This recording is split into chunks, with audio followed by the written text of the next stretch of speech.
ចាញ់ទៀតបងប្អូនបាទសម្រាប់កីឡាករបង្គោលក្រហមរូបនេះបាទឥឡូវអភិវឌ្ឍខ្លួនបានល្អច្រើនមែនទែនបាទហើយសម្រាប់ឡាយនោះបាទគាត់ប្រកួតនៅទឹកដីខ្មែរបាទជួយចប់ច្រើនមកហើយបាទមិនទាំងចាញ់ទាំងឈ្នះមានគ្រប់សពប៉ុន្តែសម្រាប់ការប្រកួតថ្ងៃនេះដូចជាផុយពេកហើយ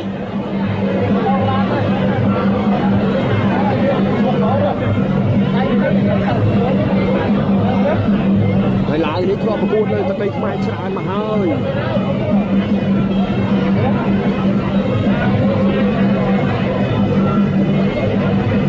កីឡានេះបើសិនជាចាញ់កីឡាករបង្គោលខៀវមានតែចាញ់តែក្បាច់ទៅទេបើសិនជាកីឡាករបង្គោលក្រហមបានអស់ស៊ូ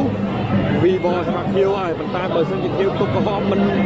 ជួបនោះទេប្រហែលជាទៅហើយបាទគូនេះអូយតែបងប្អូនមើលក្បាច់ចរតតបាទមិនដល់កកបាទតតមកពីលើអូឡាយល្អ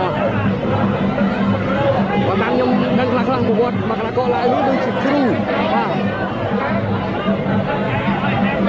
ឡាយនេះដូចជាគ្រូបង្ហាត់បាទគុណនៅខាងប្រទេសគាត់ដែរណាអូ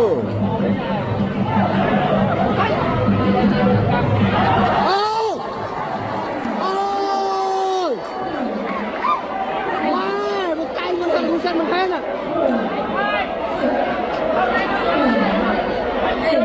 តាមអើយ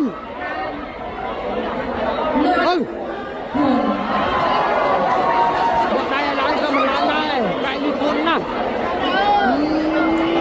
បាទដូចនិយាយមែនបាទបើសិនជាអត់ស៊ូអាចនឹងពិបាកបើសិនជាមិនអត់ស៊ូទេលេងគ្នាបាទកន្លងពីនេះលេងបាទលេងក្បាច់អូយខហមឡើយអាប់ដេតឆ្ងាយណាបាទវាយកែងច្បាស់ដូចកា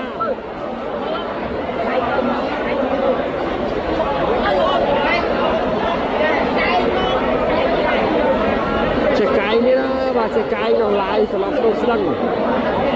បើឡាយនេះមិនមែនធម្មតាបងប្អូនខ្ញុំស្គាល់កីឡាករឡាយមកជាច្រើនហើយ